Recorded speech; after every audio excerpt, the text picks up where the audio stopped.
దేవుడి నామానికి మహిమ కలుగును గాక. ఇప్పుడు మనం ఒక విషయం తెలుసుకొనబోతున్నాం. ప్రవక్త విలియం మ్యారియన్ బ్రెన్హామ్ గారు, ఏలియా ఆత్మ కలిగిన ప్రవక్త విలియం మ్యారియన్ బ్రెన్హామ్ గారి యొక్క జన్మలో జరిగినటువంటి సంఘటనలు, ఆయన జన్మించిన రోజు జరిగినటువంటి విషయాలు ఏంది అనేది ఈరోజు మనము పంచుకొనబోతున్నాం. ఎందుకంటే దేవుని రాకడకు ముందుగా దేవుని చేత పంపించబడిన ఏలియా ఆత్మ కలిగిన ప్రవక్తగా, ఆయన మార్గములకు సిద్ధపరచుటకు వచ్చిన ప్రవక్తగా ఈ విలియం మ్యారియన్ బ్రెన్హామ్ అయి ఉన్నాడు. చూడండి, మోషే కాలంలోని మనం తీసుకున్నట్టయితే మోషే కాలంలో దేవుడు ఆల్రెడీ అబ్రహాముతోటి చెప్పాడు, మీరు ఐగుప్తు దేశంలోనికి వెళ్తారని. ఐగుప్తు దేశంలోనికి వెళ్ళిన తర్వాత 400 సంవత్సరముల తర్వాత మరలా నేను మిమ్మల్ని దర్శిస్తానని, ఐగుప్తు నుంచి మరలా నేను నా దక్షిణ బలం చేత, నా బాహుబలము చేత, నా దక్షిణ హస్తం చేత మిమ్మల్ని బయటికి విమోచిస్తానని ఆల్రెడీ దేవుడు అబ్రహాముతోటి మాట్లాడాడు. అయితే 400 సంవత్సరములు అయిన తర్వాత ఐగుప్తులో ఇజ్రాయేలీలు ఉన్నప్పుడు దేవుడు తన అబ్రహాముకు చెప్పిన మాట ప్రకారము అక్కడ కార్యం చేస్తున్నప్పుడు దేవుడు వారి మధ్యలో ఆ కాలానికి సంబంధించిన విషయాలు, వాళ్ళను విమోచించుటకు చేస్తున్నటువంటి ప్రణాళిక దేనితోటి మొదలవుతుందనంటే మోషే ప్రవక్త పుట్టుకతోటి స్టార్ట్ అవుతుంది. ఎస్, మోషే పుట్టడంతో సుందరుడై ఉండుట చూసి తల్లిదండ్రులు ఇజ్రాయేలు ప్రజలను విమోచించువాడు ఇతడేనని తెలుసుకొని వాళ్ళు ఎరిగి ఆయన రాజజ్ఞకు భయపడకుండా దాచిపెట్టారు. సో ఆ కాలానికి ఆ ప్రజల్ని విమోచించుట కోసము దేవుడు రంగం మీదికి రావాలి అంటే, ఆ ప్రజలతోటి దేవుడు మాట్లాడాలంటే ప్రవక్త పుట్టవలసి ఉన్నది. ప్రవక్త రంగం మీదికి వస్తే అప్పుడు దేవుడు తన యొక్క విమోచన ప్రణాళికను భూమిపైన చేస్తున్నాడు. సో ప్రవక్త యొక్క పుట్టుకలతోటి దేవుడు ఆ కాలానికి సంబంధించినటువంటి లేఖనములు నెరవేర్పు జరిగించుట ఉంటుంది. ఇప్పుడు జాగ్రత్తగా గమనించండి, దేవుడు ఐగుప్తు ప్రజలని విమోచించాలి, కానీ వారిని విమోచించాలంటే తన దేవుడు చట్ట ప్రకారం ప్రవక్త కావాలి. అంటే ప్రవక్తను దేవుడు పంపుతున్నాడంటే ఆ కాలానికి దేవుడి యొక్క వాగ్దానము ప్రజలలో నెరవేర్పు చేయుట కోసం తన ప్రవక్తను పంపుతాడు. సో ప్రవక్త పుట్టుకతోటే దేవుడి యొక్క ఒక ఉద్దేశము, ఒక ప్రణాళిక కొనసాగుతూ ఉంటుంది. అందుకే ఇర్మియాతోటి దేవుడు చెప్పాడు కదా, తల్లి గర్భములను నిరూపించబడక మునిపే నేను నిన్ను ఎరిగి తిని, జనములకు ప్రవక్తగా నేను నిన్ను నియమించి తిని. అంటే ప్రవక్త వస్తున్నప్పుడే, తల్లి గర్భంలో నుంచి బయటికి వస్తున్నప్పుడే, తన గర్భంలో రూపం దాల్చుకుంటున్నప్పుడే దేవుడు ప్రణాళిక ప్రకారము ప్రవక్త వస్తాడు. కానీ ప్రవక్త వస్తున్నాడనంటే ఆ కాలంలో దేవుడు తను విమోచించవలసినటువంటి ప్రజల నిమిత్తము దేవుడి యొక్క ప్రణాళిక అక్కడప్పుడు నెరవేర్పు చేయట కోసం దేవుడు ఆ కాలానికి సంబంధించినటువంటి వాగ్దాన నెరవేర్పు చేసేటప్పుడు మొదటిగా దేవుడు తన ప్రవక్తను భూమిపైన పుట్టిస్తాడు. ఎస్, ఇది వాక్య సత్యం. దేవుడి నామానికే మహిమ కలుగును గాక. ఆమేన్. అలాగే ఇప్పుడు మరి ప్రవక్త విలియం మ్యారియన్ బ్రెన్హామ్ గారిని ఏలియా ఆత్మ కలిగిన ప్రవక్తగా దేవుడు పంపాడు. ఈ ప్రవక్త గారు పుట్టినప్పుడు ఏం జరిగిందనేటువంటి విషయం మనం ఇప్పుడు తెలుసుకుందాం. 6వ తారీఖు ఏప్రిల్ 1909 సంవత్సరంలో ప్రవక్త విలియం మ్యారియన్ బ్రెన్హామ్ గారు జన్మించారు. ఒక బీద కుటుంబంలో అమెరికా దేశంలోని జెఫర్సన్ విల్లోని కెంటకీ అనే ప్రాంతంలో ఒక చిన్న పూరి గుడిసెలో ఒక బోర్డు మీద ఉండేటువంటి ఒక చిన్న పూరి గుడిసెలో ప్రవక్త విలియం బ్రెన్హామ్ గారు జన్మించారు. ఆయన ఏప్రిల్ నెల 6వ తారీఖు 1909 సంవత్సరంలో ఆయన జన్మించాడు. ఆయన జన్మించిన సమయం ఎప్పుడు అనంటే ఉదయము 5 గంటల సమయంలో సూర్యుడు ఇంకా భూమిపైకి రాకమునిపే పగలు ఏర్పడక మునిపే తెల్లవారుజామున 5 గంటల సమయంలో ప్రవక్త విలియం బ్రెన్హామ్ గారు జన్మించారు. ఈయన జన్మించినప్పుడు ఒక విశేషం జరిగింది. ఆయన చిన్న శిశువుడిగా ఆ ఉదయం 5 గంటల జన్మించిన సమయంలో ఆ కిటికీ ఆ ఉదయకాలంలో తెరిచిన వెంటనే ఆ కిటికీ వద్దకు ఆ ఉదయకాల సమయంలో ఒక చిన్న రాబిన్ పిట్ట పాటలు పాడుతున్నటువంటి స్వరం వినిపించింది. ఆ తర్వాత ఇలా ఆ ఉదయం 5 గంటల సమయంలో డోరు ఎప్పుడైతే ఓపెన్ చేశారో ఆ పూరి గుడిసెలో ఉన్నటువంటి చిన్న తడక లాంటి ఆ డోరు ఓపెన్ చేసినప్పుడు ఒక సహజతితమైన వెలుగు ఆ తలుపు గుండా ఆ పూరి గుడిసెలోనికి వచ్చింది. ఎప్పుడైతే విలియం బ్రెన్హామ్ గారు భూమిపైన బాలుడిగా జన్మించాడో ఆ 5 గంటల సమయంలో ఒక సహజతితమైన వెలుగు ఆయన జన్మించిన ఇంటిలోనికి వచ్చి కొద్ది క్షణములు ఆ వెలుగు అక్కడ నిలబడి ఆ తర్వాత ఆ వెలుగు వెళ్ళిపోయింది. ఈ వెలుగు సూర్యుడి ద్వారా వచ్చిన వెలుగు కాదు. 5 గంటలకు సమయంలో ఆయన జన్మించాడు. ఇంకా అప్పటికి సూర్యుని యొక్క వెలుగు ఇంకా భూమిపైకి పగలు ఇంకా ఆరంభం కాల. ఆ సమయంలో ఒక సహజతితమైన వెలుగు ఆయన జన్మించిన స్థలంలోనికి వచ్చింది. ఆ తర్వాత అక్కడ చూసినటువంటి మంత్రసాలను చూసి అనుకున్నారు,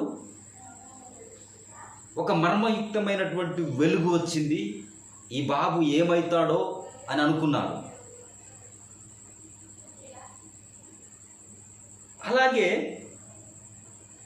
ఈ ఏప్రిల్ 6వ తారీఖు 1909లో ప్రవక్త ఉదయం 5 గంటలకు పుట్టినప్పుడు ఈ విషయాన్నే ప్రవక్త విలియం బ్రెన్హామ్ తోటి జ్ఞానులు, ఆస్ట్రాలజిస్ట్ వాళ్ళు, జాతకాలు చెప్పేటువంటి మ్యాగీలు, జ్ఞానులు వీళ్ళు ఏం చెప్తున్నారంటే విలియం బ్రెన్హామ్ అసలు పరిచయం లేక మునిపే, విలియం బ్రెన్హామ్ గారు వారికి తెలవక మునిపే ఆయన దగ్గరికి వచ్చి ఏం మాట్లాడుతున్నారంటే, నీవు పలాని రోజున జన్మించావు, పలాని సమయంలో నువ్వు జన్మించావు, నీవు ఒక గుర్తు కింద జన్మించావు. ఆ గుర్తు ఏందనంటే ఆ ఏప్రిల్ 6వ తారీఖు 1909లో ఉదయం 5 గంటల సమయంలో సేమ్ ఇదే సమయంలో ఆకాశంలో ఒక సూచన జరిగింది. ఆ సూచన ఏంది అనంటే 3 నక్షత్రములు ఒక్క రాశిగా మారి, ఆ 3 నక్షత్రములు ఒక్క రాశిగా మారిన సమయంలో ఆ గుర్తు కింద నువ్వు జన్మించావు. ఈ విషయం ప్రవక్తకి తెలియదు, ఈ విషయం విలియం బ్రెన్హామ్ గారికి తెలియదు. కానీ ఇక్కడ ఉండేటువంటి శాస్త్రులు, జ్ఞానులు, ఈ జాతకాలు, ఆస్ట్రాలజిస్ట్ వాళ్ళు చూసి చెప్తున్నారు, నువ్వు ఆల్రెడీ ఒక గుర్తు కింద జన్మించావు. నీ జన్మ ఒక రహస్యం, ఒక మర్మముగా ఉన్నది. నువ్వు ఒక ఉద్దేశం నిమిత్తం ఈ భూమిపైన జన్మించావు. నీకు కరెక్ట్ది జరగాలి అనంటే, నువ్వు ఎందుకు పుట్టావు దానికి సంబంధించిన విషయాలు నీకు కరెక్ట్గా తెలవాలంటే నువ్వు పశ్చిమం వైపు వెళ్ళవలసి ఉంది. అక్కడ ఒక కార్యము జరగబోతుందని జ్ఞానులు చెప్పారు, ఆస్ట్రాలజిస్ట్ వాళ్ళు చెప్పారు. ఈయన అడగలే, ఇంకా యేసు ప్రభువును ఇంకా ఈయన నమ్ముకొని మారు మనసు పొంది ఇంకా దేవుని తట్టు తిరగలే. కానీ అప్పటికే వారు చెప్పారు. చూడండి, ప్రవక్త ఏప్రిల్ 6వ తారీఖు 1909లో పుట్టినప్పుడు ఆ ఉదయకాల 5 గంటల సమయంలో 3 గ్రహాలు ఒక్క లైన్ మీదకి వచ్చాయి. 3 నక్షత్రములు ఏకరాశిగా మారాయి.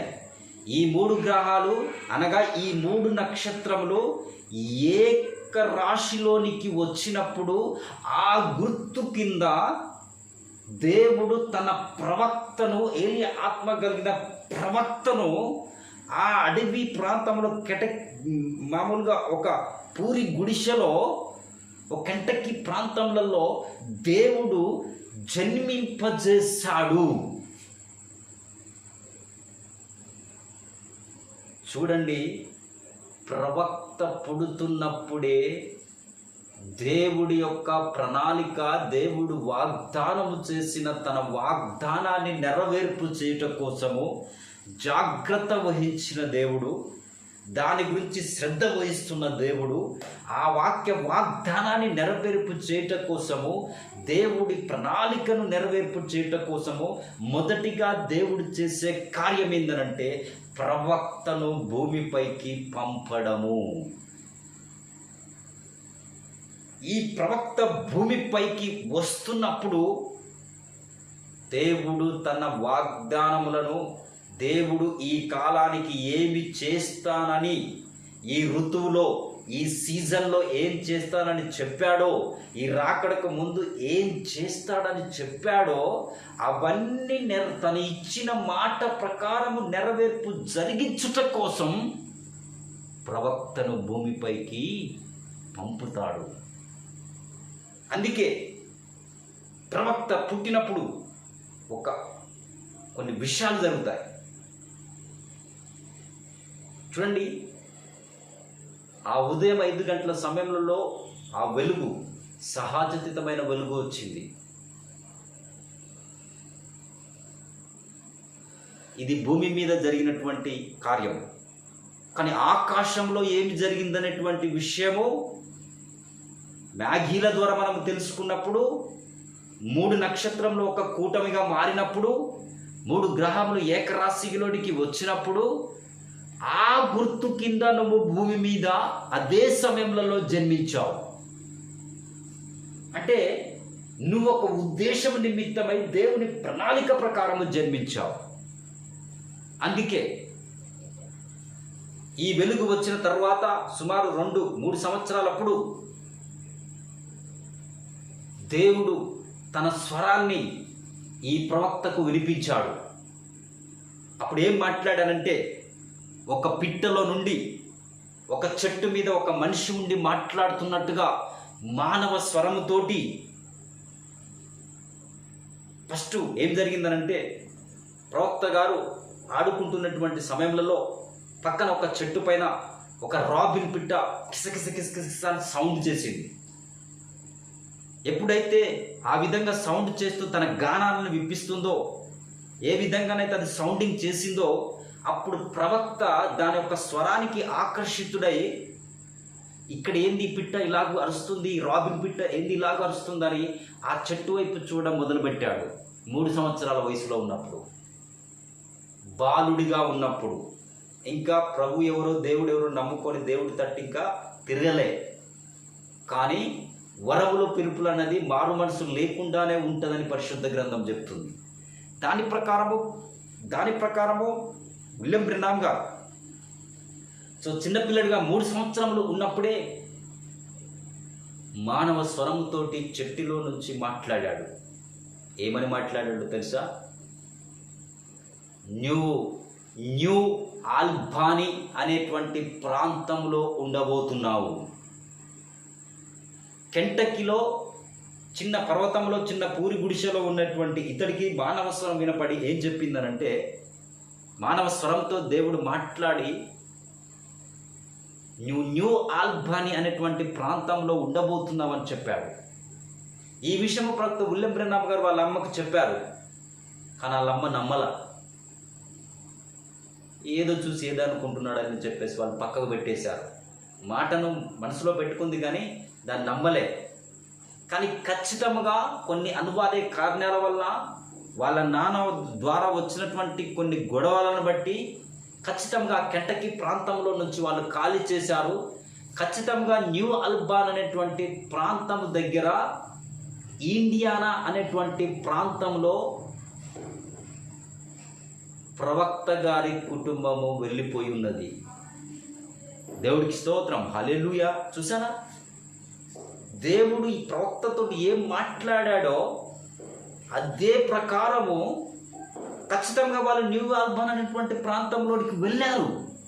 అప్పుడు వాళ్ళ అమ్మకు అర్థమైంది. ఆ రోజున చెప్పాడు నా కుమారుడు అన్నట్టుగానే మనం ఇప్పుడు న్యూ ఆల్బానీలోనికి వచ్చామని. It's a same thing. మరలా కొద్ది సంవత్సరముల తర్వాత 7వ సంవత్సరంలో ప్రవక్త విలియం బ్రెన్హామ్ గారు ఉన్నప్పుడు, బాలుడిగా 7వ సంవత్సరంలో ఉన్నప్పుడు ఓ చిన్న బకెట్ తోటి ఇంటి ఫాదర్కు అమ్మకు సహాయం చేస్తూ నీళ్లను మోచుకుంటూ వస్తున్నప్పుడు మధ్యలో ఒక చెట్టు ఉంది. ఆ చెట్టు దగ్గరికి వచ్చి ఆయన ఆగినప్పుడు ఆ చెట్టు పైన అకస్మాత్తుగా ఒక గాలి సౌండ్ వినపడ్డది. ఒక సుడి గాలి ఆ చెట్టు చుట్టూ తిరుగుతున్నది. ఎక్కడ సుడిగాలి కనిపిస్తలేదు, ఎక్కడ గాలి లేదు. ఖచ్చితంగా ఆ చెట్టు మీదనే సుడులు తిరుగుకుంటూ సుడిగాలి సౌండ్ చేసుకుంటూ తిరుగుతున్నది. ఏందా ఈ సుడిగాలి సౌండ్ ఏందని ఆ సౌండ్ విని, సుడిగాలి చెట్టు మీద వస్తుంది ఏందని ఆ బాలుడిగా ఉన్న విలియం బ్రెన్హామ్ గారు దాన్ని చూచినప్పుడు ఆ సుడిగాలిలో నుండి, ఆ చెట్టులో నుండి ఒక మానవ స్వరముతోటి మరలా విలియం బ్రెన్హామ్ అనే ఈ ప్రవక్తతోటి దేవుడు మాట్లాడాడు. దేవుడు మాట్లాడి ఏమంటున్నాడంటే, నువ్వు తినవద్దు, త్రాగవద్దు, మద్యమం త్రాగవద్దు, పొగ త్రాగవద్దు, నీ శరీరమును ఏ విధముగానైనను అపవిత్రపరచుకొనవద్దు. నువ్వు పెద్దవాడివైనాక నా పరిచర్య చేయవలసి ఉన్నది. ప్రైజ్ ద లార్డ్, హల్లెలూయా. దేవుడి స్వరము మాట్లాడుతుంది ఆయనతోటి, నువ్వు మద్యమం త్రాగవద్దు, నీవు పొగ త్రాగవద్దు, ఏ విధముగానైనను నీ శరీరమును అపవిత్రపరచుకొనవద్దు. ఎందుకంటే పెద్దవాడివైనాక నీతో నాకు పని ఉన్నది. చూసారా, ఒక ప్రవక్తను దేవుడు తన పుట్టుక జన్మ దినము కానుంచే శ్రద్ధ వహిస్తాడు. జన్మ పుట్టుకతోనే అతను ఎదుగుతుండగా అతని విషయమై దేవుడు శ్రద్ధ వహిస్తాడు. అందుకే దేవుడు విలియం బ్రెన్హామ్ అనేటువంటి ప్రవక్తతోటి మాట్లాడి 7వ సంవత్సరమున నీ శరీరమును అపవిత్రపరచుకొనవద్దు, పొగ తాగవద్దు, మద్యమం త్రాగవద్దు అని చెప్పేసి దేవుడు మాట్లాడాడు. ఇప్పుడు నేను చెప్పినటువంటి ప్రవక్త విలియం మ్యారియన్ బ్రెన్హాము, ఆ విలియం మ్యారియన్ బ్రెన్హామ్ గారు ఇతడు. ఈ విలియం మ్యారియన్ బ్రెన్హామ్ గారు పుట్టినప్పుడు వచ్చినటువంటి ఆ వెలుగు ఇగో ఇదే వెలుగు. ఈ సహజాతీతమైన వెలుగు పాత నిబంధనలో మనం చూసినటువంటి అగ్నిస్తంభం, మేఘమును అగ్నిమయమై ఉన్న దేవుడు, తేజోమయుడైన దేవుడు, అగ్నిని ధరించుకున్న దేవుడు, దహించు అగ్ని అయిన దేవుడు. ఆ వెలుగు, ఈ అగ్నిస్తంభము ప్రవక్త పుట్టినప్పుడు వచ్చినది. ఇదే అగ్నిస్తంభము మరలా ప్రవక్త గారి పరిచర్యలో 1950వ సంవత్సరంలో జనవరిలో బోధిస్తున్నప్పుడు అతడికి తల పైగా ప్రత్యక్షమైంది. ఇది ఫోటోలు తీయబడి ప్రపంచవ్యాప్తంగా కొనిపోబడ్డాయి. ఈ సహజాతీతమైన అగ్నిస్తంభం. సో ఈ ప్రవక్త, ఈ సహజాతీతమైన అగ్నిస్తంభం ఇది ఎలాగ ఉన్నదనంటే, మోషేకు మండుచున్న పొదలో మాట్లాడిన అదే అగ్నిస్తంభము ఈ అగ్నిస్తంభమే. పౌలు గారిని దమస్కు మార్గంలో దర్శించిన ఆ వెలుగు, ఆ అగ్నిస్తంభము, ఆ దూత, వెలుగును ధరించుకున్న ఆ దూతే ఇగో ఇక్కడ వచ్చినటువంటి ఈ అగ్నిస్తంభం, ఈ అగ్నిస్తంభంలో ఉన్నటువంటి దూత. అందుకే ప్రవక్త విలియం బ్రెన్హామ్ గారు బోధిస్తున్నటువంటి ఈ వాక్యము మనుషుడైన విలియం బ్రెన్హామ్ కాదు, కానీ ఆయనను పంపి ప్రవక్తగా వాడుకుంటున్న యెహోవా దూత అయిన, ప్రభు దూత అయిన అగ్నిస్తంభపు వర్తమానమై ఉన్నది. సో ఈ కాలంలో దేవుడు అగ్నిస్తంభము ద్వారా తన దూతగా దిగి వచ్చి సమస్తాన్ని చక్కబెట్టేటువంటి అపోస్తుల బోధన తిరిగి కట్టినటువంటి వాక్యాన్ని దేవుడు ఈ ప్రవక్త ద్వారా మనతోటి మాట్లాడాడు. ప్రభు యొక్క దూత వెలుగు రూపంలో వచ్చి ఈ ప్రవక్తను వాడుకొని ప్రవక్తలో నుంచి అగ్నిస్తంభం మాట్లాడింది. ఈ ప్రవక్తలో నుంచి ప్రభు యొక్క దూత మాట్లాడాడు. దాన్ని మేము నమ్ముచున్నాం. దాన్ని నమ్మి వెంబడిస్తే ఈ కాలంలో దేవుడి స్వరం ప్రవక్త విలియం మ్యారియన్ బ్రెన్హాము ద్వారా వచ్చింది.